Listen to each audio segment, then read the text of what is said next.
জাতীয় পার্টির প্রয়াত চেয়ারম্যান ও সাবেক প্রেসিডেন্ট হোসেন মোহাম্মদ এরশাদের পঞ্চম মৃত্যুবার্ষিকী উপলক্ষে বিকেলে ইঞ্জিনিয়ারিং ইনস্টিটিউট মিলনায়তনে আয়োজিত হয় স্মরণসভা। এর সভাপতিত্ব করেন জাপা চেয়ারম্যান গোলাম মোহাম্মদ কাদের।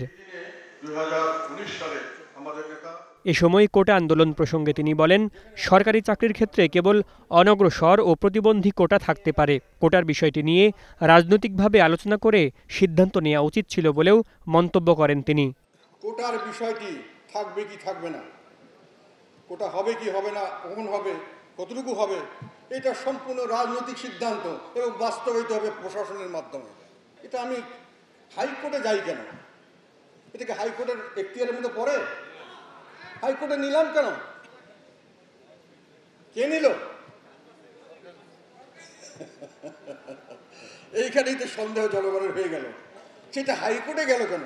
এবং গেল 21 সালে, 24 সালে হঠাৎ করে এটার বক্তব্য, এটার রায় হয়ে গেল এবং সেই রায়ে দেখা গেল যে কোটা সিস্টেম পুনর্বহাল হইল। সরকার যেটাকে বাতিল করছে, সরকার আবার এটা নিয়ে মনে হচ্ছে খুশি। তো সাধারণ মানুষের একটা আশঙ্কা, সন্দেহ।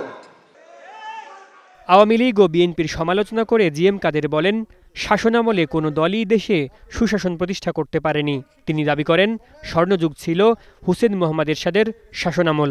সুশাসন দিয়ে গেছেন, দেশকে বিভিন্ন ধরনের সংস্কারমূলক কাজ করে গেছেন, আর সঙ্গে সঙ্গে উন্নয়নমূলক কাজ, যেটা জনগণের কল্যাণে দরকার, সেই সমস্ত যোগাযোগ ব্যবস্থার উন্নয়ন, মানুষের জীবনের মান উন্নয়ন, ব্যবসা বাণিজ্যের উন্নয়ন, কোনো রকম কোনো দুর্নীতি যাতে না হয় তার ব্যবস্থা উনি করেছিলেন।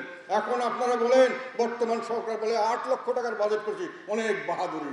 এরশাদ সাহেব অনেক অল্প টাকার বাজেট করেছিলেন। জাতীয় পার্টি আগামীতে এই দুই দলের বিকল্প শক্তি হিসেবে দাঁড়াবে বলেও জানান তিনি। Rafiq Mahmud, news time, Dhaka.